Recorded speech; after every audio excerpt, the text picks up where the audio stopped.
Hello everyone, welcome to Biozone. তো আজকের ক্লাসে দেখো আমরা এএনএম জিএনএম এর 2024 সালে যে পরীক্ষাটি হয়েছিল সেটার লাইফ সায়েন্সের ক্যাটাগরি 1-এর কিছু কোয়েশ্চেন নিয়ে আজকে আমরা আলোচনা করব, ঠিক আছে? তো আজকে আমরা ক্যাটাগরি 1-এর 1 থেকে 20 মানে 20টা কোয়েশ্চেন নিয়ে আজকে আলোচনা করব এই ভিডিওতে। পরের ভিডিওতে আমরা ক্যাটাগরি 1-এর বাকি 10টা কোয়েশ্চেন এবং ক্যাটাগরি 2-এর কোয়েশ্চেন নিয়ে আমরা পরের ভিডিওতে আলোচনা করব, ঠিক আছে? তো চলো শুরু করি। দেখো কি বলছে, when insulin is produced in the laboratory the process is called, মানে কি বলছে, যখন গবেষণাগারে ইনসুলিন প্রস্তুত করা হয় তখন সেই পদ্ধতিটিকে কি বলে। এবার দেখো, ইনসুলিন গবেষণাগারে প্রস্তুত করা হচ্ছে, এই পদ্ধতিটাকে বলা হচ্ছে জেনেটিক ইঞ্জিনিয়ারিং, ঠিক আছে? মানে এখানে কি করা হয়, ধরো আমাদের শরীরে ইনসুলিন তৈরি করার জন্য দায়ী যে জিনটা, সেই জিনটাকে কি করা হচ্ছে নিয়ে, মানে সেই জিনটাকে আমাদের দেহ থেকে আইসোলেট করে সেই জিনটাকে আমরা কি করছি, ব্যাকটেরিয়ার যে ডিএনএ রয়েছে তার মধ্যে আমরা ওই জিনটাকে দিচ্ছি, যার ফলে কি হচ্ছে, ওই ব্যাকটেরিয়া এরপরে যত ব্যাকটেরিয়া রেপ্লিকেট করে নিজেদের বংশবৃদ্ধি করবে, তার মানে তার সাথে সাথে কী হবে, জিনটাও রেপ্লিকেট হবে এবং সে প্রচুর পরিমাণে ইনসুলিন তৈরি করতে পারবে। এই যে পদ্ধতিটাকে আমরা গবেষণাগারে করছি, এইভাবে ইনসুলিনটাকে তৈরি করছি আমরা, এবং এই পদ্ধতিটাকে কি বলা হচ্ছে না, জেনেটিক ইঞ্জিনিয়ারিং, ঠিক আছে? তো জেনেটিক ইঞ্জিনিয়ারিং বোঝা গেল।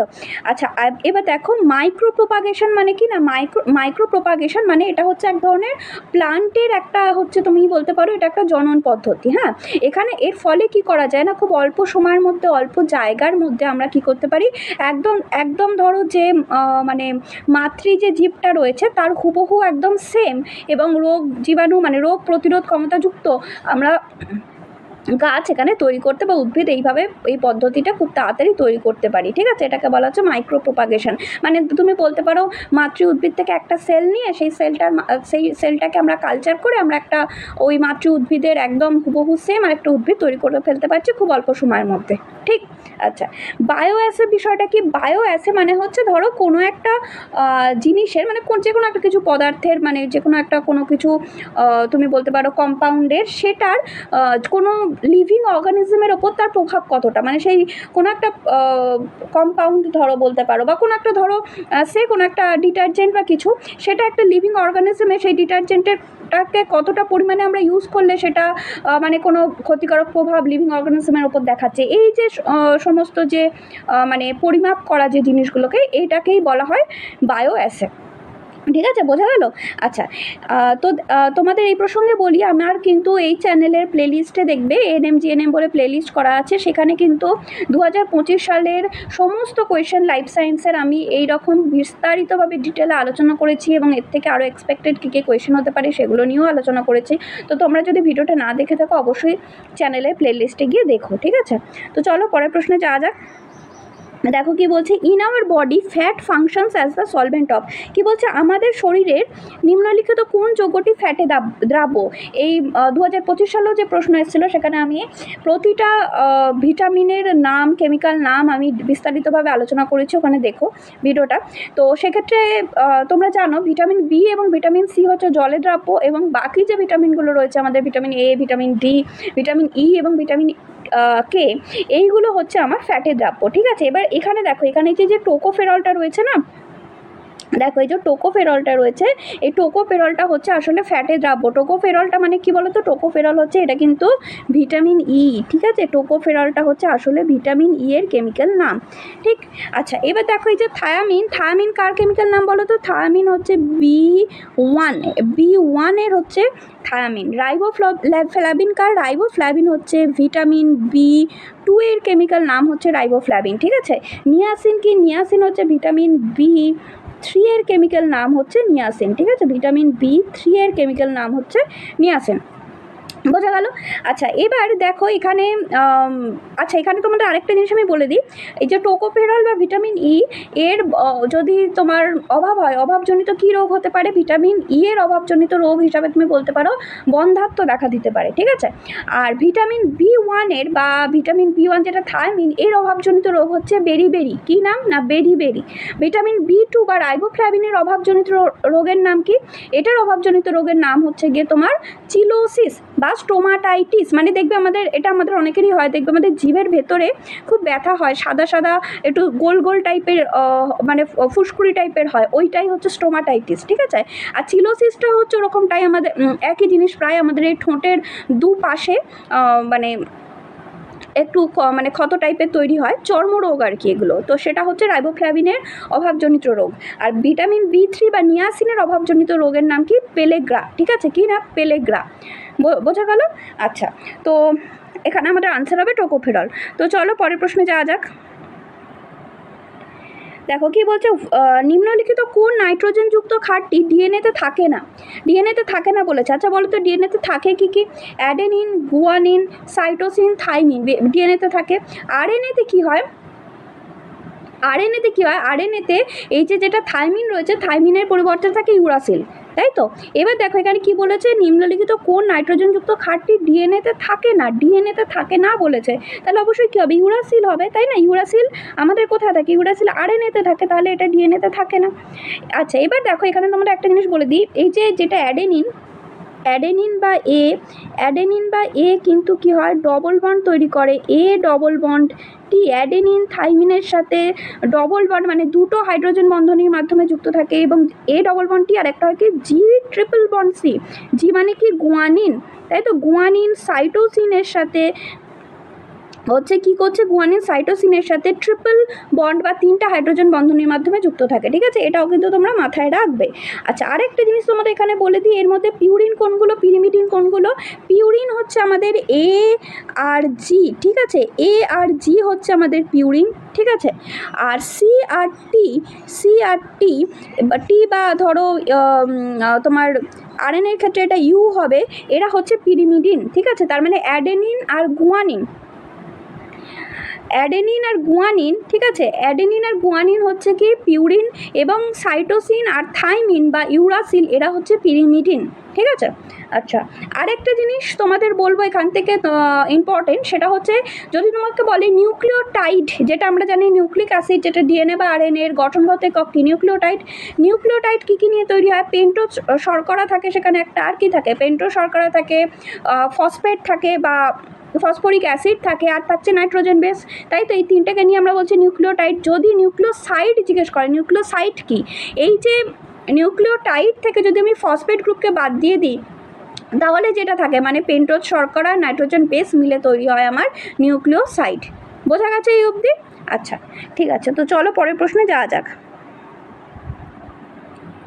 দেখো কি বলছে, নিম্নলিখিত কোন পরিপাককারী উৎসেচকটি আম্লিক মাধ্যমে কাজ করতে পারে? নিম্নলিখিত কোন পরিপাককারী উৎসেচকটি, আচ্ছা ইংলিশটা আগে দেখো কি বলছে, which of the following digestive enzyme can digest protein in the acidic condition, মানে কোন প্রোটিন পরিপাককারী উৎসেচকটি অ্যাসিডিক মাধ্যমে কাজ করতে পারে?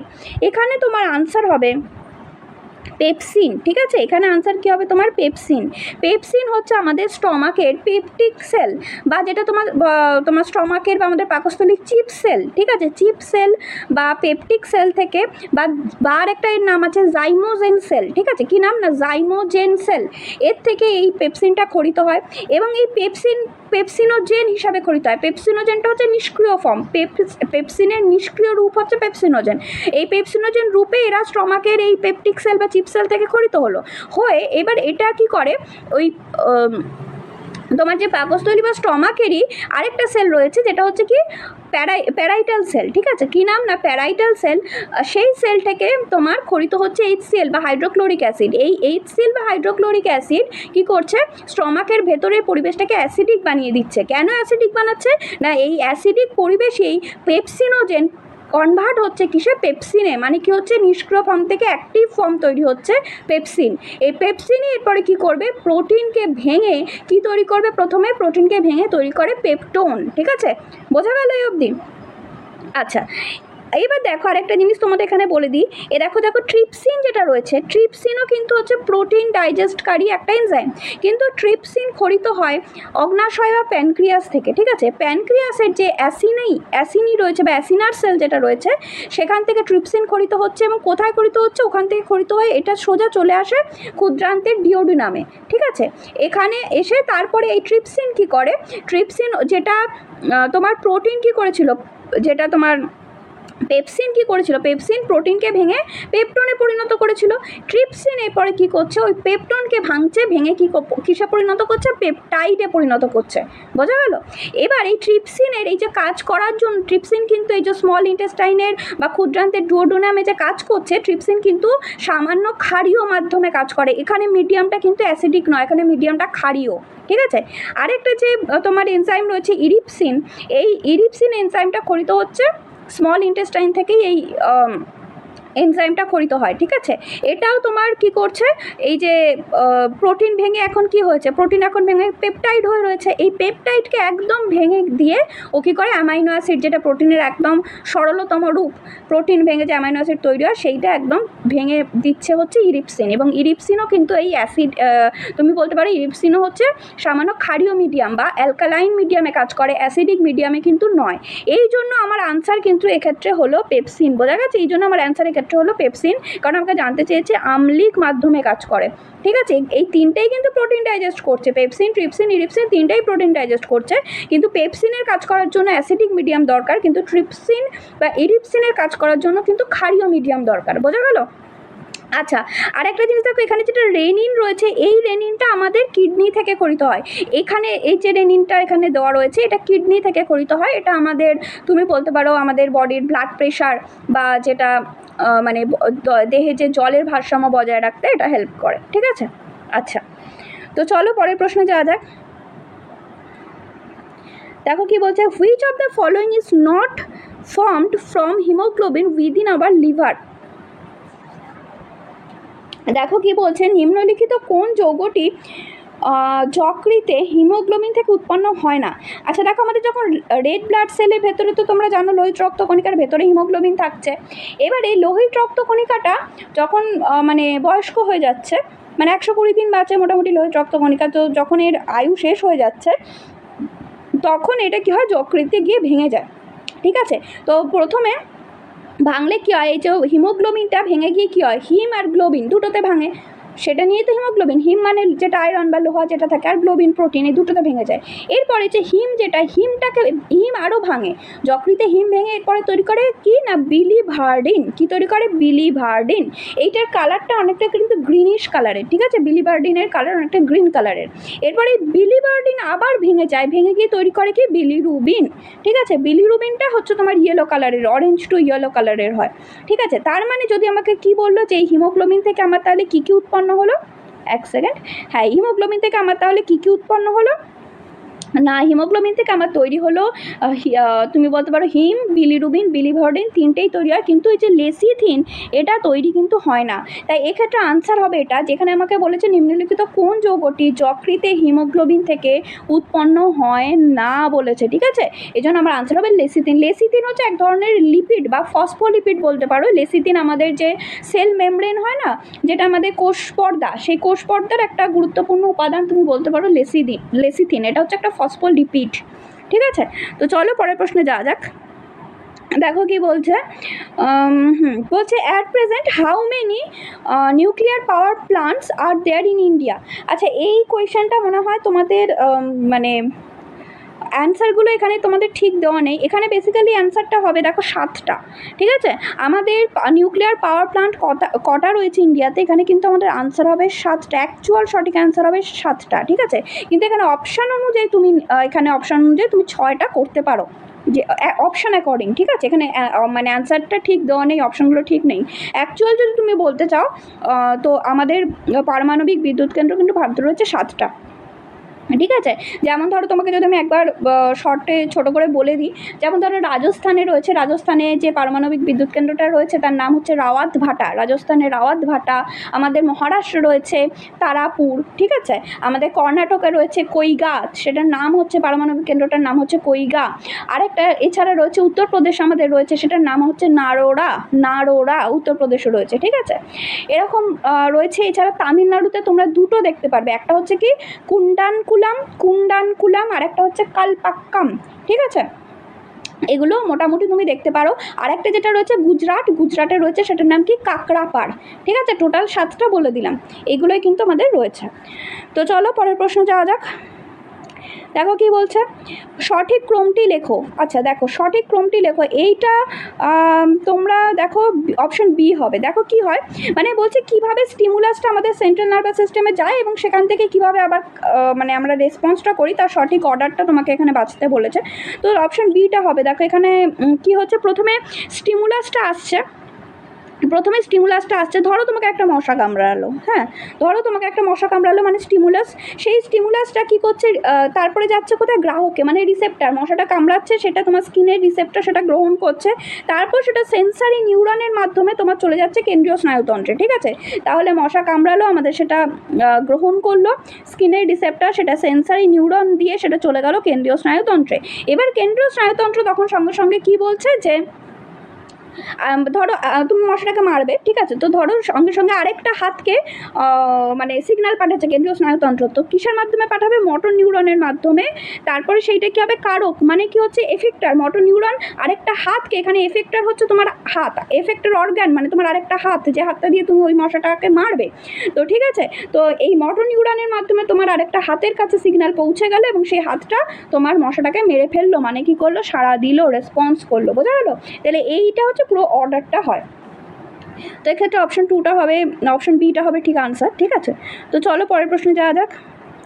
দেখো কি বলছে, which is not a checkpoint of the cell cycle, cell সাইকেলের কোনটা চেক পয়েন্ট নয়। দেখো এখানে আমাদের যে চেক পয়েন্ট নয়, এখানে আনসার হবে তোমার অপশন ডি আনসার হবে এস। এটা এস দশা, মেনলি আমরা জানি এস দশায় কী হয় না, ডিএনএ সিনথেসিস হয় বা ডিএনএর পরিমাণ বৃদ্ধি পায়, তাই তো, বা ডিএনএর অ্যাপ্লিকেশন হয় তুমি বলতে পারো। এক্ষেত্রে এটা একটা দশা, কিন্তু বাকিগুলো কিন্তু চেক পয়েন্ট, মানে G1 আর এস এর মাঝেও আমাদের একটা চেক পয়েন্ট রয়েছে, এবং তারপর দেখো G2 এবং এম এর মাঝেও রয়েছে, আবার G2 আর এম মানে যেটা ডিভিশন ফেজের মাঝেও রয়েছে, আবার এম আর G1 মানে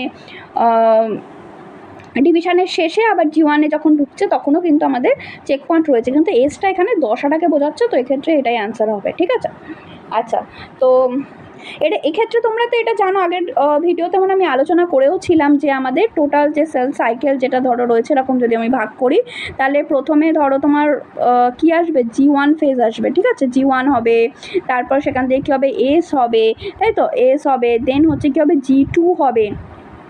এগুলো মেন ফেজ হচ্ছে, তাই তো, তার মানে কি হলো, এটা ধরো তুমি বলতে পারো এটা হচ্ছে তোমার G1 ফেজ, এটা এস ফেজ, এটা ধরো G2 ফেজ, তাই তো, আর এইটা হচ্ছে গিয়ে তোমার এম ফেজ, এইটা হচ্ছে গিয়ে তোমার এম ফেজ হলো। এম ফেজটা সব থেকে ছোটো হয় এক্ষেত্রে, যেটা বলার এই যে G1 এস এবং G2 এই তিনটেকে একসাথে আমরা ইন্টারফেজ বলি, আর এম ফেজ বা ডিভিশন ফেজ মানে এখানে অ্যাকচুয়ালি সেলটা ডিভাইড হয়, মানে ডিভিশন ফেজ মানে এখানে তুমি ধরো মাইটোসিস বা মিওসিস যেটা হওয়া সেটা হবে, ডিভিশন হবে অ্যাকচুয়ালি, আর বাকি যে G1 এস বা G2 যেটা আর কি অ্যাকচুয়ালি ইন্টারফেস, এখানে আর কি সেল কী করছে, এই ডিভিশন ফেজে যাওয়ার জন্য প্রিপারেশান নিচ্ছে, তাই তো। আর এই এম ফেজটা পুরো এই যে সেল সাইকেলের সব থেকে ছোটো টাইমে, মানে সব থেকে কম টাইমে এই এম ফেজটা হয়, বেশিরভাগ টাইমটা কিন্তু এই G1 এস আর G2 ফেজ বা টোটাল ইন্টারফেসটাই কিন্তু নিয়ে নেয়। ঠিক আছে, আর এস ফেজ থেকে তো বলেইছি, এই এস ফেজটা খুব ইম্পর্টেন্ট, মাথায় রাখবে, এখানে সেল মানে ডিএনএ ডবল হয়। ঠিক আছে, তো চলো পরের প্রশ্নে যাওয়া যাক। দেখো কি বলছে, which of the following constitute a food chain, food chain এখানে কোনটা হবে। দেখো কি বলছে, প্রথমে ঘাস, গম, আচ্ছা এখানে অ্যান্সার হবে, এখানে অপশন বি হবে অ্যান্সার। দেখো কি বলছে, আমরা জানি ঘাস মানে সবুজ উদ্ভিদকে কে খায়, ছাগল খায়, তৃণভোজী প্রাণীরা খায়, ছাগলকে আমরা মানুষ হিসাবে মানুষ খাই, তাই তো, তার মানে কি হচ্ছে, প্রথমে উদ্ভিদ বা যেটা হচ্ছে কি উৎপাদককে কে খেলো, প্রাথমিক খাদক, মানে এক্ষেত্রে ছাগল হচ্ছে প্রাথমিক খাদক, তারপরে ছাগলকে খেলো মানুষ হচ্ছে এক্ষেত্রে তুমি বলতে পারো সর্বোচ্চ খাদক বা গৌণ খাদকও বলতে পারো। ঠিক আছে, তো এটা হচ্ছে একটা প্রপার ফুড চেন, তাই তো, ফুড চেনে আমরা কি জানি, উৎপাদককে খাবে প্রাথমিক খাদককে গৌণ খাদককে প্রগৌণ খাদককে সর্বোচ্চ খাদক, এইভাবে একটা শৃঙ্খল চলবে, খাদকের সম্পর্কের একটা শৃঙ্খল, যেটাকে আমরা ফুড চেন বলি। তো এখানে অপশন বিটাই হচ্ছে এই অপশনগুলোর মধ্যে ঠিক রয়েছে, কারণ দেখো অপশন ডিতে রয়েছে ঘাস থেকে মাছ, ঘাসকে তো মাছ খায় না, এটা হবে না। অপশন এতে রয়েছে দেখো ঘাস, গম, আম, এখানে তিনটেই উৎপাদকের নাম দিয়ে দিয়েছে, এটাও হবে না। অপশন সিতে রয়েছে দেখো ছাগল, গরু, ছাগলকে গরু খায়, এটা তো সম্ভব নয়, তো এটাও হবে না, তো অপশন বি হবে আনসার। ঠিক আছে, তো চলো পরের প্রশ্নে যাওয়া যাক। দেখো কী বলছে, which of the following is not a part of the female reproductive system in human being, মানে স্ত্রী মানব দেহের জননতন্ত্রের অংশ নয়, তো স্ত্রী মানব দেহের জননতন্ত্রের অংশ নয়, এখানে কী হবে, আনসার হবে ভাজ ডিফারেন্স। ভাজ ডিফারেন্স হচ্ছে এটা মেল রিপ্রোডাক্টিভ সিস্টেমের বা পুরুষ জননতন্ত্রের একটা পার্ট, ঠিক আছে। মানে টেস্টিসের থেকে যে দুটো নলের মতো স্ট্রাকচার বেরোয় সেটাকে আমরা বলি ভাঁজ ডিফারেন্স, ঠিক আছে। তো আর যে দেখো বাকি যেগুলো রয়েছে ডিম্বাশয় মানে ওভারি, তোমরা জানো এটা তো অবশ্যই স্ত্রী জননতন্ত্রের পার্ট। জরায়ু জানো, যেখানে মেনলি জরায়ু বা ইউটেরাস, যেখানে মেনলি তোমার ইমপ্ল্যান্টেশনটা যেটা হয়, ঠিক আছে, মানে যেখানে বেবির ডেভেলপমেন্ট হয় সেই জায়গাটা বা ভ্রূণের যেটা ডেভেলপমেন্টটা হয় সেটা কিন্তু এই জরায়ুতে। আর ফ্যালোপিয়ান টিউবটা খুব ইম্পর্টেন্ট, 2025 এখান থেকে প্রশ্ন এসেছিল যে ফার্টিলাইজেশন কোথায় হয়, যদি এই প্রশ্নটা আসে ফার্টিলাইজেশন কোথায় হয়, আনসার হবে কিন্তু ফ্যালোপিয়ান টিউব। বোঝা গেল? তো চলো পরের প্রশ্নে যাওয়া যাক। দেখো কি বলছে, কি রয়েছে, বলছে which of the following group is not present in the amino acid. আচ্ছা, অ্যামাইনো অ্যাসিডের স্ট্রাকচারটা তোমাকে এখানে এটার জন্য জানতে হবে। দেখো আমি এখানে ছোট করে অ্যামাইনো অ্যাসিডের স্ট্রাকচারটা তোমাকে বলে দিচ্ছি। একটা কার্বন থাকে, ঠিক আছে, এটা সি, ঠিক আছে, এটা একটা কার্বন থাকছে। কার্বনের 4টে হাত তোমরা জানো, একটা হাতে হচ্ছে হাইড্রোজেন যুক্ত থাকছে এখানে, ঠিক আছে, এটা হাইড্রোজেন। এই দিকে আর এই দিকে দেখো এখানে কি থাকছে, COOH থাকছে, ঠিক আছে, COOH, ঠিক আছে, COOH মানে হচ্ছে এটা হচ্ছে তোমার কার্বক্সিল গ্রুপ, ঠিক আছে। অ্যাকচুয়ালি এটা হচ্ছে তোমার কার্বক্সিল গ্রুপ, এটা হচ্ছে তোমার কার্বক্সিল গ্রুপ। এক সেকেন্ড একটু, এটা হচ্ছে তোমার কার্বক্সিল গ্রুপ মানে হচ্ছে COOH বা কার্বক্সিল গ্রুপ থাকছে। আরেকটা গ্রুপ যেটা থাকছে সেটা হচ্ছে তোমার NH2 গ্রুপ থাকে বা অ্যামিনো গ্রুপ থাকে, ঠিক আছে। এক সেকেন্ড, এটা তোমাদের লিখে দিলে আমার মনে হয় সুবিধা হবে। তো দেখো একটা থাকছে আমার এখানে COOH, ঠিক আছে, COOH থাকছে একটা। আরেকটা থাকছে আমার NH2 গ্রুপ থাকছে, NH2 গ্রুপ থাকছে, ঠিক আছে, NH2 গ্রুপ। আর এদিকে তোমার R গ্রুপ থাকছে বা যেটা হচ্ছে সাইড চেন বা অ্যালকালি গ্রুপ যেটা থাকছে, তাই তো। তাহলে বোঝা গেল? দেখো একটা জিনিস দেখো এখানে ব্যাপারটা হচ্ছে তোমার, তাহলে এই যে একটা কার্বন রয়েছে সি, কার্বনের সাথে দেখো তাহলে আমার মেনলি থাকছে কি COOH গ্রুপ বা কার্বক্সিল গ্রুপ, আর একটা কি থাকছে COOH গ্রুপ বা কার্বক্সিল গ্রুপ, আর একটা হচ্ছে NH2 গ্রুপ বা অ্যামিনো গ্রুপ থাকছে। তাহলে দেখো এখানে COOH গ্রুপ রয়েছে অপশন এতে, অপশন সিতে রয়েছে NH2 গ্রুপ বা অ্যামিনো গ্রুপ রয়েছে। তাহলে অপশন ডিতে দেখো যেটা রয়েছে এই যে CN গ্রুপ বা এটা সায়ানো গ্রুপ। তুমি কি এই অ্যামাইনো অ্যাসিডের স্ট্রাকচারে কোথাও সায়ানো গ্রুপ দেখতে পাচ্ছ? আমি এঁকেছি সায়ানো গ্রুপ, আঁকেনি তো। তাহলে এই ক্ষেত্রে এটাই হবে আনসার, ঠিক আছে, এই সায়ানো গ্রুপ কিন্তু থাকছে না অ্যামাইনো অ্যাসিডের স্ট্রাকচারে। বোঝা গেল? আচ্ছা, তো চলো পরের প্রশ্নে যাওয়া যাক। দেখো কি বলছে, thyroxine is secreted from which of the following glands. এর মধ্যে কোনটার মধ্যে থেকে থাইরক্সিন সিক্রিট হয়? থাইরক্সিন এখানে সিক্রিট হয় মেনলি থাইরয়েড গ্ল্যান্ড থেকে। তো তোমরা জানো থাইরয়েড গ্ল্যান্ড থেকে মেনলি দুটো হরমোন বেরোয়, কী না, একটা হচ্ছে T3 বেরোয়, একটা T3 বেরোয়, আর একটা হচ্ছে তোমার T4 বেরোয়। এই যে T4 যেটা, এই T4টাকে আমরা থাইরক্সিন বলি, বা এটার আরেকটা নাম হচ্ছে টেট্রা আয়োডোথাইরোনিন। আর T3 এর নাম কি, ট্রাই আয়োডোথাইরোনিন। এই দুটো থাইরয়েড গ্ল্যান্ড থেকে খরিত হয়। আর তোমরা জানো পিটুইটারি গ্ল্যান্ড থেকে অনেক ধরনের হরমোন খরিত হয়। পিটুইটারি গ্ল্যান্ড একটা আছে তোমার অগ্র পিটুইটারি, একটা পশ্চাৎ পিটুইটারি। অগ্র পিটুইটারি থেকে অনেক রকম হরমোন খরিত হয়, সেটা তোমাদের আবার অন্য কোয়েশ্চেন আসলে তখন বলছি। ধরো পশ্চাৎ পিটুইটারি থেকে খরিত দুটো ইম্পর্টেন্ট হরমোনের নাম কি বলো তো? একটা হচ্ছে অক্সিটোসিন, আর একটা হচ্ছে গিয়ে তোমার ভেসোপ্রেসিন বা ADH, ঠিক আছে, কি না, ভেসোপ্রেসিন বা ADH যেটা অ্যান্টি ডায়ুরেটিক হরমোন বা ভেসোপ্রেসিন, আর একটা হচ্ছে অক্সিটোসিন। অক্সিটোসিনকে কী বলে? অক্সিটোসিনকে বলা হয় বার্থ হরমোন, তাই তো। মানে যখন ডেলিভারির সময় ইউটেরাসের যে কন্ট্রাকশানে বা ইউটেরাসের সংকোচনে সাহায্য করে অক্সিটোসিন, এই জন্য অক্সিটোসিনকে বলা হয় হচ্ছে বার্থ হরমোন। আরেকটা হচ্ছে অক্সিটোসিন কী করে, মিল্ক ইজেকশানে সাহায্য করে। এখানে একটা প্রশ্ন তোমরা গোলায় অনেক সময়, দেখো দুটো হরমোনের নাম আছে। একটা হরমোন হচ্ছে প্রোল্যাক্টিন, যেটা অগ্র পিটুইটারি থেকে খরিত হয়। প্রোল্যাক্টিন এটা কি করে, মিল্ক তৈরি করে, মানে দুগ্ধ উৎপাদন করে হচ্ছে প্রোল্যাক্টিন, কিন্তু দুগ্ধ ক্ষরণ করাতে বা মিল্ক ইজেকশানে হেল্প করে কিন্তু অক্সিটোসিন। এই অক্সিটোসিন কিন্তু পশ্চাৎ পিটুইটারি থেকে খরিত হচ্ছে। এই অক্সিটোসিনকে আমরা বলছি বার্থ হরমোন। বোঝা গেল? আচ্ছা, আর একটা জিনিস বলবো তোমাকে, টেস্টিস থেকে তো জানোই টেস্টোস্টেরন খরিত হয়। আর হচ্ছে তোমার অ্যাড্রিনাল গ্ল্যান্ডেরও বিভিন্ন হরমোন আছে, তার মধ্যে ইম্পর্টেন্ট তুমি বলতে পারো অ্যাড্রিনাল গ্ল্যান্ডের মেডুলা অংশ থেকে অ্যাড্রিনালিন আর নর অ্যাড্রিনালিন খরিত হয়, যার আরেকটা নাম কি epinephrine or adrenaline or epinephrine, আরেকটা নাম কি নর অ্যাড্রিনালিন অর নর এপিনেফ্রিন, ঠিক আছে। এই হরমোন দুটোকে আমরা এমার্জেন্সি হরমোন বলি, ঠিক।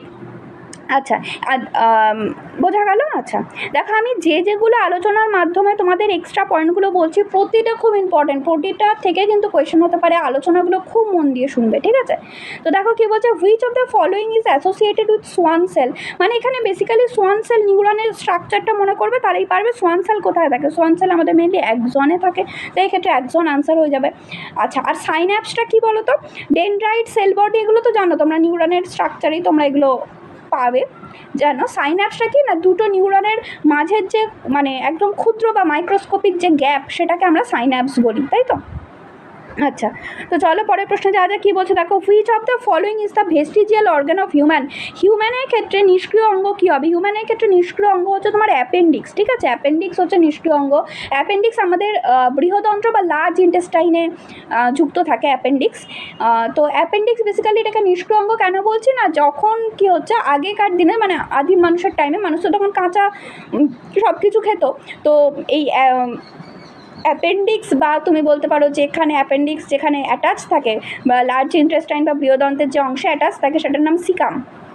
এই সিকাম কী করতো না, এই সিকামের মধ্যে ও যে ধরো কাঁচা শাকসবজি যদি খেয়ে নেওয়া যায়, গাছের মধ্যে কী রয়েছে, উদ্ভিদের মধ্যে কী রয়েছে, সেলুলোজ রয়েছে, উদ্ভিদের কোষ প্রাচীরে সেলুলোজ রয়েছে, সেই সেলুলোজকে পরিপাক করতে হেল্প করতো যে এনজাইম, সেইটা থাকতো হচ্ছে ওই সিকামের মধ্যে। মানে তুমি বলতে পারো অ্যাপেন্ডিক্স বা সিকাম হচ্ছে ওই কাঁচা শাকসবজিকে হজম করাতে হেল্প করতো। কিন্তু বর্তমানে তো আমরা কাঁচা শাকসবজি খাই না, তাই না? আমরা তো ধরো রান্না করা খাবার খাই মোস্ট অফ দ্য টাইম। তো সেক্ষেত্রে কী হয়, আমাদের আর এই এনজাইমটার দরকার নেই, এই জন্য কী হচ্ছে, এই অঙ্গটা নিষ্ক্রিয় অঙ্গে পরিণত হয়েছে। বোঝা গেল? তো চলো পরের প্রশ্নে যাওয়া যাক। আচ্ছা, এখানে একটা জিনিস বলবো, প্যানক্রিয়াসকে জানো তোমরা মিশ্র গ্রন্থি বলে। এটা অন্তঃক্ষরা গ্রন্থি, বহিঃক্ষরা গ্রন্থি দুটোই সবই কাজ করে, জন্য প্যানক্রিয়াসকে মিশ্র গ্রন্থি বা মিক্স গ্ল্যান্ড বলা হয়, ঠিক আছে? আচ্ছা, তো চলো পরের প্রশ্ন দেখো কী বলছে, number of air sacs present in pigeon are. মানে পায়রার দেহে বায়ুথলির সংখ্যা কটা? পায়রার দেহে বায়ুথলির সংখ্যা কিন্তু 9টি, ঠিক আছে? কটা হবে? 9টি। কেউ জোড়া করে দেবে না, আনসার হবে 9টি, ঠিক আছে? তো চলো পরের প্রশ্নে যাওয়া যাক। এই বায়ুথলি কী করে? বায়ুথলি হচ্ছে পায়রার দেহের ওজনকে হালকা করে, তারপর কী বলে আরও বেশি পরিমাণে পায়রাকে অক্সিজেনের সাপ্লাই দেয়, এই জিনিসগুলো এটা করে, ঠিক আছে? আর এই বায়ুথলিগুলো এমনভাবে বিন্যস্ত থাকে পায়রার দেহে, ফলে এটা পায়রার একটা মানে বডির ব্যালেন্স মেনটেন করতেও হেল্প করে ওড়ার সময়। বোঝা গেল? তো চলো পরের প্রশ্নে যাওয়া যাক, দেখো কী বলছে, which one is nitrogen fixing bacteria. Nitrogen fixing bacteria কি? তো এখানে আনসার হবে, এখানে যেগুলো রয়েছে তার মধ্যে আনসার হবে রাইজোবিয়াম। রাইজোবিয়াম কোথায় থাকে? রাইজোবিয়াম থাকে লেগুমিনিয়াস বা যেটা শিম্বগোত্রীয় উদ্ভিদের মূলের অর্বুদে, ঠিক আছে? মূলের অর্বুদে, অর্বুদ মানে ছোটো ছোটো গোল গোল স্ট্রাকচার, যেটা মূলে থাকে শিম্বগোত্রীয় উদ্ভিদ, মানে ধরো মটর বলতে পারো শিম্বগোত্রীয় উদ্ভিদ। তো সেই মটরের মূলের তোমার কোথায় অর্বুদে, মটর গাছের মূলের অর্বুদের মধ্যে এই রাইজোবিয়াম বা ব্যাকটেরিয়া থাকে। এই রাইজোবিয়ামকে আমরা কি বলছি? মিথজীবী ব্যাকটেরিয়া। কেন বলছি না, এই রাইজোবিয়াম কি করছে, নাইট্রোজেন সংবন্ধনে সাহায্য করছে। মানে বায়ুর নাইট্রোজেন তো উদ্ভিদ ডাইরেক্ট নিতে পারে না, ফলে এই রাইজোবিয়াম উদ্ভিদকে, ওই শিম্বগোত্রীয় উদ্ভিদকে কী করছে, নাইট্রোজেনটা সংবন্ধন করে দিচ্ছে। আর উদ্ভিদ ওকে কী করছে, উদ্ভিদ ওকে ওই অর্বুদের মধ্যে থাকতে দিচ্ছে, যার ফলে কি হচ্ছে, এবং ওই অর্বুদের মধ্যে কি হয় না, একটা অক্সিজেন মানে কি বলতো, অক্সিজেন কম থাকে ওই অর্বুদের মধ্যে। মানে পরিবেশটা এমন হয় যেখানে অক্সিজেনের পরিমাণটা খুব কম থাকে, এবং ওই পরিবেশটাই কিন্তু এই ব্যাকটেরিয়ার কাজ করার জন্য, মানে নাইট্রোজেন সংবন্ধন করার জন্য উপযোগী পরিবেশ। তো সেই পরিবেশটা উদ্ভিদ এই ব্যাকটেরিয়াটাকে প্রোভাইড করছে, আর ব্যাকটেরিয়াটা ওকে নাইট্রোজেন সংবন্ধন করে দিচ্ছে। তাহলে এই রকম একটা মিথজীবী সম্পর্ক এখানে আমরা দেখতে পাই। আচ্ছা, তো চলো পরের প্রশ্নে যাওয়া যাক। আচ্ছা, নাইট্রোজেন সাইকেল কিন্তু খুব ইম্পর্টেন্ট, এটা কিন্তু ভালো করে দেখবে তোমরা। তো পরের প্রশ্ন দেখো কি বলছে, which one of the following causes biomagnification. Biomagnification মানে কি, এর মধ্যে কোন পলিউশনের ফলে বায়োম্যাগনিফিকেশন হয়? তো এই ক্ষেত্রে আনসার হবে তোমার ওয়াটার পলিউশন। ওয়াটার পলিউশনের জন্য হচ্ছে তোমার বায়োম্যাগনিফিকেশন হয়। ওয়াটার পলিউশন মানে মেনলি কী হয়, ধরো কীটনাশক যেগুলো রয়েছে, ডিডিটি বা কোনো ভারী ধাতু যেগুলো ধরো রয়েছে জলের মধ্যে মিশছে। এবার বায়োম্যাগনিফিকেশন মানে কি হচ্ছে, ধরো ওই ডিডিটিটা প্রথমে ধরো ফাইটোপ্ল্যাঙ্কটন তাদের দেহে যাচ্ছে, ওই ফাইটোপ্ল্যাঙ্কটনকে যারা গ্রহণ করছে মানে কিছু জু প্ল্যাঙ্কটন তাদের দেহে যাচ্ছে। এবার জু প্ল্যাঙ্কটনকে যখন একটা ছোটো মাছ খাচ্ছে তার দেহে যাচ্ছে। এবার দেখো ধরো যে ছোটো মাছগুলো খাচ্ছে, ওই ছোটো মাছটা তো আর একটা জু প্ল্যাঙ্কটনকে খাচ্ছে না, ও কী করছে একসাথে অনেক জু প্ল্যাঙ্কটনকে খাচ্ছে, তাই তো? অনেক জু প্ল্যাঙ্কটনকে একসাথে খাচ্ছে, ফলে কি হলো, যে ডিডিটির পরিমাণ যেটা এক একটা জু প্ল্যাঙ্কটনের বডিতে যতটা ছিল একটা ছোট মাছ তার বডিতে কিন্তু তার পরিমাণটা অনেক বেড়ে গেল। এইভাবে যখন ধর একটা বড় মাছ তার একটা ছোট মাছকে খাচ্ছে না, অনেকগুলো ছোট মাছকে খাচ্ছে, ফলে একটা পার্টিকুলার ছোট মাছের দেহে যতটা ডিডিটি গেল তার থেকে অনেক বেশি পরিমাণ ডিডিটি কিন্তু একটা বড় মাছের দেহে গেল। এইভাবে আবার অনেকগুলো বড় মাছকে একটা ধরো ঈগল খাচ্ছে, তার ফলে কী হচ্ছে, একটা বড় মাছের দেহে যতটা ডিডিটি ছিল একটা ঈগলের দেহে তার থেকে বহু গুণ বেশি ডিডিটি গেল। এই যে জিনিসটা, ঠিক আছে, এই যে জিনিসটা মানে ফুড চেন অনুযায়ী যত ওপরের দিকে যাবে, তুমি যত হায়ার ট্রপিক লেভেল বা হায়ার পুষ্টি স্তরে যত তুমি এগোবে তত দেখবে ওই দূষক বা টক্সিক পদার্থটার পরিমাণ আরও বেড়ে যাচ্ছে বা ম্যাগনিফাই হয়ে যাচ্ছে। এই জিনিসটাকেই আমরা বলছি বায়োম্যাগনিফিকেশন। বোঝা গেল? আচ্ছা, তো চলো পরের প্রশ্ন দেখো কি বলছে। Mendel is popular for postulating. Mendel কি মানে কোন থিওরির জন্য বিখ্যাত?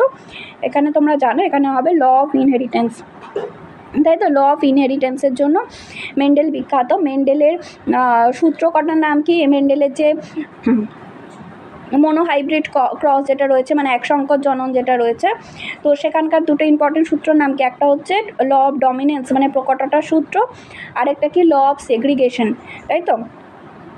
পৃথকী ভবন সূত্র। আর একটা যেটা মেন্ডেলের যেটা ডাইহাইব্রিড ক্রস রয়েছে, তো সেক্ষেত্রে লটার নাম কি? সেক্ষেত্রে লটার নাম হচ্ছে ল অফ ইন্ডিপেন্ডেন্ট অ্যাসর্টমেন্ট, মানে কি স্বাধীনভাবে বিন্যস্ত হওয়ার সূত্র। সূত্রগুলো মাথায় রাখবে কার কোনটা সূত্রগুলো এবং সূত্রগুলোতে কী বলেছে সেটাও একটু দেখে নেবে। আচ্ছা, আরেকটা জিনিস এখন যেটা রয়েছে যে অরিজিন অফ স্পিসিস, এটা তো তোমরা জানো, এটা কার বইয়ের নাম? ডারউইনের লেখা বইয়ের নাম। ডারউইন কি ফাদার অফ ইভলিউশন কিন্তু আমরা ডারউইনকে বলি। আর সেল থিওরি তোমরা জানো, সেল থিওরি কে দিয়েছিল? স্লেইডেন এবং সোয়ান, এরা হচ্ছে সেল থিওরি দিয়েছিল। এবং স্লেইডেন সোয়ানের সাথে আরেকজন বিজ্ঞানী কে ছিলেন? রুডলফ ভিরচাউ। এবং সেল থিওরির মূল বক্তব্য কী ছিল? যে প্রতিটা জীব মানে একটি বা অসংখ্য সেল দিয়ে তৈরি, তাই তো? মানে সেলই হচ্ছে বা কোষই হচ্ছে গঠনগত কার্যগত একক যা প্রতিটা জীবের। আর একটা কি? প্রতিটা সেলই তার পূর্ববর্তী কোনো সেল থেকে তৈরি হয়, তাই তো? মানে প্রতিটা সেল তার প্রি এক্সিস্টিং কোনো সেল থেকেই তৈরি হয়। এটাই সেল থিওরির মূল বক্তব্য, ঠিক আছে? তো চলো পরের প্রশ্ন যাওয়া যাক। কী বলছে দেখো, which is the natural oxygen? প্রাকৃতিক অক্সিজেন কোনটা? তো এক্ষেত্রে তোমার আনসার হবে দেখো এই যে IAA বা ইন্ডোল অ্যাসিটিক অ্যাসিড, এটা হচ্ছে অ্যাকচুয়ালি প্রাকৃতিক হরমোন। আর দেখো যেটা রয়েছে 2,4-D যেটা রয়েছে 2,4-D, এটা হচ্ছে এক ধরনের আগাছানাশক, ঠিক? আগাছানাশক বা হার্বিসাইড হচ্ছে 2,4-D। আরেকটা হচ্ছে 2,4-D পুরো কথা কি? 2,4-ডাইক্লোরোফেনক্সি অ্যাসিটিক অ্যাসিড, ঠিক আছে? কি না 2,4-ডাইক্লোরোফেনক্সি অ্যাসিটিক অ্যাসিড। আর দেখো এখানে যেটা রয়েছে NAA মানে ন্যাপথলিন অ্যাসিটিক অ্যাসিড, এটা হচ্ছে একটা কৃত্রিম অক্সিজেন, ঠিক আছে? বা সিনথেটিক বা কৃত্রিম অক্সিজেন। আর IPA যেটা হচ্ছে এটা হচ্ছে ইন্ডোল পাইরুভিক অ্যাসিড। এই যখন ইন্ডোল অ্যাসিটিক অ্যাসিড তৈরি হয় মানে যখন প্রাকৃতিক অক্সিজেনটা যখন তৈরি হয়, সেই তৈরির একটা ইন্টারমিডিয়েট এটা একটা বলতে পারো, মানে এই ইন্ডোল অ্যাসিটিক অ্যাসিড তৈরি হওয়ার পথে এটা তৈরি হয়, মানে ইন্ডোল অ্যাসিটিক অ্যাসিড তৈরি হওয়ার আগে এটা তৈরি হয়, মানে অনেকগুলো স্টেপ থাকে, তো সেই একটা স্টেপ ইন্ডোল অ্যাসিটিক অ্যাসিড তৈরি হওয়ার একটা স্টেপ হচ্ছে একটা স্টেপে ইন্ডোল পাইরুভিক অ্যাসিডটা তৈরি হয়। বোঝা গেল? আচ্ছা, তো চলো পরের প্রশ্ন দেখো কি বলছে। Which of the following parts of brain regulate body balance? আমাদের শরীরের ভারসাম্য রক্ষাকারী অংশের নাম কি? এক্ষেত্রে তোমার আনসার হবে হচ্ছে সেরিবেলাম, ঠিক আছে? সেরিবেলাম হচ্ছে আমাদের দেহের ব্যালেন্স মেনটেন করে। আচ্ছা, এর মধ্যে আরেকটা ইম্পর্টেন্ট বলে দেবো আমি তোমাকে, হাইপোথ্যালামাস হচ্ছে আমাদের বডি, আমাদের যে খিদে পায়, আমাদের যে জল তেষ্টা পায়, বা আমাদের যে বডি টেম্পারেচার, বা আমাদের যে স্লিপ অ্যাওয়েক সাইকেল, যেটা আমরা যে কখন ঘুমোবো, ঘুম থেকে উঠবো, এই জিনিসগুলোকে কিন্তু কন্ট্রোল করছে হচ্ছে হাইপোথ্যালামাস, ঠিক আছে? আর সেরিব্রাম জানো, এটা হচ্ছে আমাদের গুরু মস্তিষ্ক, আমাদের প্রচুর মানে ম্যাক্সিমাম জিনিস সেরিব্রাম মেনটেন করে, মানে কন্ট্রোল করে। যেমন ধরো আমাদের এই যে আমাদের চিন্তা ভাবনা করা, আমাদের মনে রাখার ক্ষমতা, মেমোরি যেটা, আমাদের ডিসিশন মেকিং পাওয়ার, এই সব কিছু। তারপর আমাদের এই যে কথা বলা, আমাদের দেখা, আমাদের শোনা, সব কিছু কিন্তু আমাদের এই সেরিব্রাম মেনটেন করছে বা রেগুলেট করছে। ঠিক আছে, এক্ষেত্রে আমাদের আনসার হবে সেরিবেলাম। বোঝা গেল? তাহলে আজকে আমরা এই 20টা প্রশ্ন নিয়ে আলোচনা করলাম। পরের ভিডিওতে আমরা আর 20টা প্রশ্ন নিয়ে আলোচনা করব। তাহলে আমাদের এই 2024টা লাইফ সায়েন্সের কোয়েশ্চেনগুলো আলোচনা কমপ্লিট হয়ে যাবে। ঠিক আছে, তো আশা করি তোমাদের ভিডিওটা হেল্পফুল মনে হবে, এবং যদি তোমাদের ভিডিওটা ভালো লাগে চ্যানেলটিকে অবশ্যই সাবস্ক্রাইব করো এরকম ভিডিও আরও পাওয়ার জন্য। ঠিক আছে, থ্যাংক ইউ।